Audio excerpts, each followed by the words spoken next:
ओम शांति। आज पढ़ेंगे अव्यक्त महावाक्य 23 नवंबर 1989 के। मुरली का टाइटल है वरदाता को राज़ी करने की सहज विधि। अव्यक्त बाप दादा अपने बच्चों प्रति बोले, आज वरदाता बाप अपने वरदानी बच्चों को देख हर्षित हो रहे हैं। वरदाता के बच्चे वरदानी सब बच्चे हैं, लेकिन नंबरवार हैं। वरदाता सभी बच्चों को वरदानों की झोली भर करके देते हैं, फिर नंबर क्यों?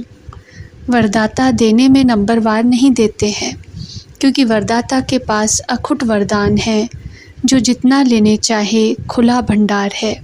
ऐसे खुले भंडार से कई बच्चे सर्व वरदानों से संपन्न बनते हैं और कोई बच्चे यथाशक्ति तथा संपन्न बनते हैं। सबसे ज़्यादा झोली भरकर देने में भोलानाथ वरदाता रूप ही है।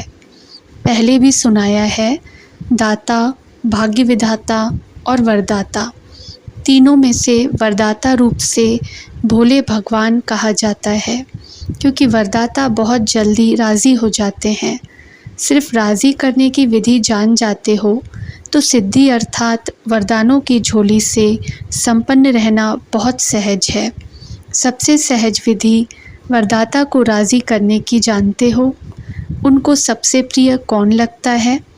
उनको एक शब्द सबसे प्रिय लगता। जो बच्चे एक व्रता आदि से अब तक हैं, वही वरदाता को अति प्रिय हैं। एक व्रता अर्थात सिर्फ पतिव्रता नहीं, सर्व संबंध से एक व्रता। संकल्प में भी स्वप्न में भी दूजा व्रता न हो। एक व्रता अर्थात सदा वृत्ति में एक हो। दूसरा, सदा मेरा तो एक, दूसरा न कोई, यह पक्का व्रत लिया हुआ हो।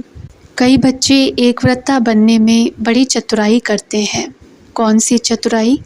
बाप को ही मीठी बातें सुनाते कि बाप, शिक्षक, सतगुरु का मुख्य संबंध तो आपके साथ है, लेकिन साकार शरीरधारी होने के कारण, साकारी दुनिया में चलने के कारण कोई साकारी सखा व सखी सहयोग के लिए, सेवा के लिए, राय सलाह के लिए साकार में ज़रूर चाहिए, क्योंकि बाप तो निराकार और आकार है, इसलिए सेवा साथी है और तो कुछ नहीं है।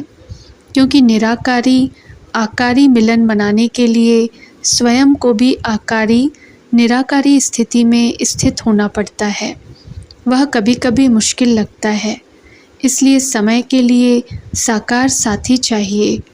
जब दिमाग में बहुत बातें भर जाएंगी तो क्या करेंगे? सुनने वाला तो चाहिए ना। एक व्रता आत्मा के पास ऐसी बोझ की बातें इकट्ठी नहीं होती जो सुनानी पड़े। एक तरफ बाप को बहुत खुश करते हो, बस आप ही सदैव मेरे साथ रहते हो, सदा बाप मेरे साथ है, साथी है। फिर उस समय कहाँ चला जाता है? बाप चला जाता या आप किनारे हो जाते हो? हर समय साथ है, वह 6-8 घंटा साथ है। वायदा क्या है? साथ है, साथ रहेंगे, साथ चलेंगे, यह वायदा पक्का है ना। ब्रह्मा बाप से तो इतना वायदा है कि सारे चक्र में 7 पाठ बजाएंगे। जब ऐसा वायदा है, फिर भी साकार में कोई विशेष साथी चाहिए। बाप दादा के पास सबकी जन्म पत्री रहती है। बाप के आगे तो कहेंगे आप ही साथी हो। जब परिस्थिति आती है, फिर बाप को ही समझाने लगते कि यह तो होगा ही, इतना तो चाहिए ही। इसको एक व्रता कहेंगे। साथी हैं तो सब साथी हैं, कोई विशेष नहीं। इसको कहते हैं एक व्रता। तो वरदाता को ऐसे बच्चे अति प्रिय हैं। ऐसे बच्चों की हर समय की सर्व जिम्मेवारियाँ वरदाता बाप स्वयं अपने ऊपर उठाते हैं। ऐसी वरदानी आत्माएं हर समय हर परिस्थिति में वरदानों के प्राप्ति संपन्न स्थिति अनुभव करती हैं और सदा सहज पार करती हैं और पास विद ऑनर बनती हैं। जब वरदाता सर्व जिम्मेवारियां उठाने के लिए एवर रेडी है, फिर अपने ऊपर जिम्मेवारी का बोझ क्यों उठाते हो? अपनी जिम्मेवारी समझते हो, तब परिस्थिति में पास विद ऑनर नहीं बनते, लेकिन धक्के से पास होते हो। किसी के साथ का धक्का चाहिए। अगर बैटरी फुल चार्ज नहीं होती तो कार को धक्के से चलाते हैं ना, तो धक्का अकेला तो नहीं देंगे, साथ चाहिए। इसलिए वरदानी नंबरवार बन जाते हैं। तो वरदाता को एक शब्द प्यारा है, एक व्रता, एक बल एक भरोसा। एक का भरोसा दूजे का बल, ऐसा नहीं कहा जाता। एक बल एक भरोसा ही गाया हुआ है। साथ साथ एक मत, न मनमत न परमत। एक रस, न और कोई व्यक्ति न वैभव का रस। ऐसे ही एकता एकांत प्रिय। तो एक शब्द ही प्रिय हुआ ना, ऐसे और भी निकालना। बाप इतना भोला है जो एक में ही राज़ी हो जाता है। ऐसे भोलानाथ वरदाता को राज़ी करना क्या मुश्किल लगता है। सिर्फ एक का पाठ पक्का करो, 5 साथ में जाने की ज़रूरत नहीं है। वरदाता को राज़ी करने वाले अमृत वेले से रात तक हर दिनचर्या के कर्म में वरदानों से ही पलते हैं, चलते हैं और उड़ते हैं। ऐसे वरदानी आत्माओं को कभी कोई मुश्किल चाहे मन से चाहे संबंध संपर्क से अनुभव नहीं होगी। हर संकल्प में, हर सेकंड, हर कर्म में, हर कदम में वरदाता और वरदान सदा समीप सम्मुख साकार रूप में अनुभव होगा। वह ऐसे अनुभव करेगा जैसे साकार में बात कर रहे हैं। उनको मेहनत अनुभव नहीं होगी। ऐसी वरदानी आत्मा को यह विशेष वरदान प्राप्त होता है जो वह निराकार आकार को जैसे साकार अनुभव कर सकते हैं। ऐसे वरदानियों के आगे हजूर सदा हाजिर है। सुना, वरदाता को राज़ी करने की विधि और सिद्धि सेकंड में कर सकते हो। सिर्फ एक में दो नहीं मिलाना, बस। फिर सुनाएंगे एक के पाठ का विस्तार। बाप दादा के पास सभी बच्चों के चरित्र भी हैं तो चतुराई भी है। रिज़ल्ट तो सारे बाप दादा के पास है ना। चतुराई की बातें भी बहुत इकट्ठी हैं। नई नई बातें सुनाते हैं, सुनते रहते हैं। सिर्फ बाप दादा नाम नहीं लेते हैं, इसलिए समझते हैं बाप को मालूम नहीं पड़ता, फिर भी चांस देते रहते हैं। बाप समझाते हैं बच्चे रियल समझ से भोले हैं, तो ऐसे भोले नहीं बनो। अच्छा, विदेश का भी चक्र लगाकर बच्चे पहुंच गए हैं। बाबा ने जानकी दादी, डॉक्टर निर्मला और जगदीश भाई विदेश का चक्र लगाकर आए हैं। उनके लिए कहा, अच्छी रिज़ल्ट है और सदा ही सेवा की सफलता में वृद्धि होनी ही है। यूएन का भी विशेष सेवा के कार्य में संबंध है। नाम उन्हों का, काम तो आपका ही हो रहा है। आत्माओं को सहज संदेश पहुंच जाए, यह काम आपका हो रहा है। तो वहाँ का भी प्रोग्राम अच्छा हुआ। रशिया भी रहा हुआ था, उनको भी आना ही था। बाप दादा ने तो पहले ही सफलता का याद प्यार दे दिया था। भारत के एम्बेसडर बनकर गए तो भारत का नाम बाला हुआ ना। चक्रवर्ती बन चक्र लगाने में मज़ा आता है ना। कितनी दुआएं जमा करके आए। निर्मल आश्रम, डॉक्टर निर्मला को बाबा ने कहा, वह भी चक्र ही लगाती रहती हैं। वैसे तो सब सेवा में लगे हुए हैं, लेकिन समय के प्रमाण विशेष सेवा होती तो विशेष सेवा की मुबारक देते हैं। सेवा के बिना तो रह नहीं सकते हो। लंदन, अमेरिका, अफ्रीका और ऑस्ट्रेलिया, आप लोगों ने यह 4 जोन बनाए हैं ना। 5वां है भारत। भारत वालों को पहले चांस मिला है मिलने का। जो करके आए और जो आगे करेंगे, सब अच्छा है और सदा ही अच्छा रहेगा। चारों ही जोन के सभी डबल विदेशी बच्चों को आज विशेष याद प्यार दे रहे हैं। रशिया भी एशिया में आ जाता है। सेवा का रिस्पॉन्ड अच्छा मिल रहा है। हिम्मत भी अच्छी है तो मदद भी मिल रही है और मिलती रहेगी। भारत में भी अभी विशाल प्रोग्राम करने का प्लान बना रहे हैं। एक एक को विशेषता और सेवा की लगन में मगन रहने की मुबारक और याद प्यार। अच्छा, सर्व बच्चों को सदा सहज चलने की सिद्धि को प्राप्त करने की सहज युक्ति जो सुनाई, इसी विधि को सदा प्रयोग में लाने वाले प्रयोगी और सहज योगी, सदा वरदाता के वरदानों से संपन्न वरदानी बच्चों को सदा एक का पाठ हर कदम में साकार स्वरूप में लाने वाले, सदा निराकार आकार बाप के साथ की अनुभूति से सदा साकार स्वरूप में लाने वाले, ऐसे सदा वरदानी बच्चों को बाप दादा का दाता, भाग्य विधाता और वरदाता का याद प्यार और नमस्ते। मुलाकात दादी जानकी जी से। जितना सभी को बाप का प्यार बांटते हैं, उतना ही और प्यार का भंडार बढ़ता जाता है। जैसे हर समय प्यार की बरसात हो रही है, ऐसे ही अनुभव होता है ना। एक कदम में प्यार दो और बार बार प्यार लो। सबको प्यार ही चाहिए। ज्ञान तो सुन लिया है ना।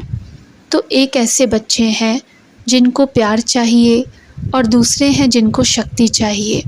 तो क्या सेवा की? यही सेवा की ना। किसको प्यार दिया बाप द्वारा और किसको शक्ति बाप से दिलाई। ज्ञान के राजों को तो जान गए हैं। अभी चाहिए उन्हों में उमंग उत्साह सदा बना रहे। वह नीचे ऊपर होता है। फिर भी बाप दादा डबल विदेशी बच्चों को आफरीन देते हैं। भिन्न धर्म में चले तो गए ना, भिन्न देश भिन्न रस्म फिर भी चल रहे हैं और कई तो वारिस भी निकले हैं।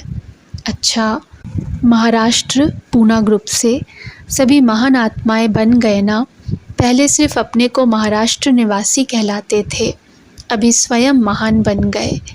बाप ने हर एक बच्चे को महान बना दिया। विश्व में आपसे महान और कोई है? सबसे नीचे भारतवासी गिरे और उसमें भी जो 84 जन्म लेने वाली ब्राह्मण आत्माएं हैं वह नीचे गिरी। तो जितना नीचे गिरे उतना अभी ऊंचा उठ गए। इसलिए कहते हैं ब्राह्मण अर्थात ऊंची चोटी। जो ऊंचाई का स्थान होता है उसको चोटी कहा जाता है। पहाड़ों की ऊंचाई को भी चोटी कहते हैं। तो यह खुशी है कि क्या से क्या बन गए। पांडवों को ज़्यादा खुशी है या शक्तियों को? किसी ने कहा शक्तियों को, क्योंकि शक्तियों को बहुत नीचे गिरा दिया था। द्वापर से लेकर पुरुष तन ने ही कोई न कोई पद प्राप्त किया। धर्म में भी अभी अभी फीमेल्स थीं, महामंडलेश्वरनियाँ बनी हैं, नहीं तो महामंडलेश्वर ही गाए जाते थे। जब से बाप ने माताओं को आगे किया है, तब से उन्होंने 2-4 महामंडलेश्वरियाँ रख दी हैं। नहीं तो धर्म के कार्य में माताओं को कभी भी आसन नहीं देते थे। इसलिए माताओं को ज़्यादा खुशी है और पांडवों का भी गायन है। पांडवों ने जीत प्राप्त कर ली। नाम पांडवों का आता है, लेकिन पूजन ज़्यादा शक्तियों का होता है। पहले गुरुओं का कर चुके हैं, अभी शक्तियों का करते हैं। जागरण गणेश व हनुमान का नहीं करते, शक्तियों का करते हैं, क्योंकि शक्तियाँ अभी खुद जग गई हैं। तो शक्तियाँ अपने शक्ति रूप में रहती हैं ना, या कभी कभी कमज़ोर बन जाती हैं। माताओं को देह के संबंध का मोह कमज़ोर करता है। थोड़ा थोड़ा बाल बच्चों में, पोतरे धोत्रों में मोह होता है। और पांडवों को कौन सी बात कमज़ोर करती है? पांडवों में अहंकार के कारण क्रोध जल्दी आता है। लेकिन अब तो जीत हो गई ना। अब तो शांत स्वरूप पांडव हो गए और माताएं निर्मोही हो गई। दुनिया कहे कि माताओं में मोह होता है और आप चैलेंज करो कि हम माताएं निर्मोही हैं। ऐसे ही पांडव भी शांत स्वरूप, कोई भी आए तो यह कमाल के गीत गाए कि यह सब इतने शांत स्वरूप बन गए हैं जो क्रोध का अंश मात्र भी दिखाई नहीं देता। नैन चैन तक भी नहीं आए। कई ऐसे कहते हैं क्रोध तो नहीं है, थोड़ा जोश आता है। तो वह क्या हुआ? वह भी क्रोध का ही अंश हुआ ना। तो पांडव विजयी हैं, अर्थात बिल्कुल संकल्प में भी शांत, बोल और कर्म में भी शांत स्वरूप। माताएं सारे विश्व के आगे अपना निर्मोही रूप दिखाओ। लोग तो समझते हैं यह असंभव है, और आप कहते हो संभव भी है और बहुत सहज भी है। लक्ष्य रखो तो लक्षण ज़रूर आएंगे। जैसी स्मृति वैसी स्थिति हो जाएगी। धरनी में माता पिता के प्यार का पानी पड़ा हुआ है, इसलिए फल सहज निकल रहा है। अच्छा है। बाप दादा सेवा और स्व उन्नति दोनों को देखकर खुश होते हैं, सिर्फ सेवा को देख कर के नहीं। जितनी सेवा में वृद्धि उतनी स्व उन्नति में भी दोनों साथ साथ हों। कोई इच्छा नहीं, जब आपे ही सब मिलता है तो इच्छा क्या रखें। बिना कहे बिना मांगे इतना मिल गया है जो मांगने की इच्छा की आवश्यकता नहीं। तो ऐसे संतुष्ट होना, यही टाइटल अपना स्मृति में रखना कि संतुष्ट हैं और सर्व को संतुष्ट कर प्राप्ति स्वरूप बनाने वाले हैं। तो संतुष्ट रहना और संतुष्ट करना, यह है विशेष वरदान। असंतुष्टता का नाम निशान नहीं। अच्छा, गुजरात ग्रुप से ब्राह्मण जीवन में लास्ट जन्म होने के कारण शरीर से चाहे कितने भी कमज़ोर हैं या बीमार हैं, चल सकते हैं व नहीं भी चल सकते हैं, लेकिन मन की उड़ान के लिए पंख दे दिए हैं। शरीर से चल नहीं सकते, लेकिन मन से उड़ तो सकते हैं ना, क्योंकि बाप दादा जानते हैं कि 63 जन्म भटकते भटकते कमज़ोर हो गए, शरीर तमोगुणी हो गए हैं, तो कमज़ोर हो गए, बीमार हो गए। लेकिन मन सबका दुरुस्त है। शरीर में तंदुरुस्त नहीं भी हो, लेकिन मन में तो बीमार कोई नहीं है ना। मन सबका पंखों से उड़ने वाला है। पावरफुल मन की निशानी है सेकंड में जहाँ चाहे वहाँ पहुँच जाएं। ऐसे पावरफुल हो या कभी कमज़ोर हो जाते हो, मन को जब उड़ना आ गया, प्रैक्टिस हो गई, तो सेकंड में जहाँ चाहे वहाँ पहुँच सकता है। अभी अभी साकार वतन में, अभी अभी परम धाम में 1 सेकंड की रफ्तार है। तो ऐसी तेज़ रफ्तार है। सदा अपने भाग्य के गीत गाते उड़ते रहो। सदैव अमृत वेले अपने भाग्य की कोई न कोई बात स्मृति में रखो। अनेक प्रकार के भाग्य मिले हैं, अनेक प्रकार की प्राप्तियां हुई हैं। कभी किसी प्राप्ति को सामने रखो, कभी किसी प्राप्ति को रखो, तो बहुत रमणीक पुरुषार्थ रहेगा। कभी पुरुषार्थ में अपने को बोर नहीं समझेंगे, नवीनता अनुभव करेंगे। नहीं तो कई बच्चे कहते हैं बस आत्मा हूँ, शिव बाबा का बच्चा हूँ, यह तो सदैव कहते ही रहते हैं। लेकिन मुझ आत्मा को बाप ने क्या क्या भाग्य दिया है, क्या क्या टाइटल दिए हैं, क्या क्या खजाना दिया है, ऐसे भिन्न भिन्न स्मृतियाँ रखो। लिस्ट निकालो। स्मृतियों की कितनी बड़ी लिस्ट है। कभी खजानों की स्मृतियाँ रखो, कभी शक्तियों की स्मृतियाँ रखो, कभी गुणों की रखो, कभी ज्ञान की रखो, कभी टाइटल रखो। वैरायटी में सदैव मनोरंजन हो जाता है। कहाँ भी मनोरंजन का प्रोग्राम होगा तो वैरायटी डांस होगी, वैरायटी खाना होगा, वैरायटी लोगों से मिलना होगा, तब तो मनोरंजन होता है ना। तो यह भी सदा मनोरंजन में रहने के लिए वैरायटी प्रकार की बातें सोचो। अच्छा, ओम शांति।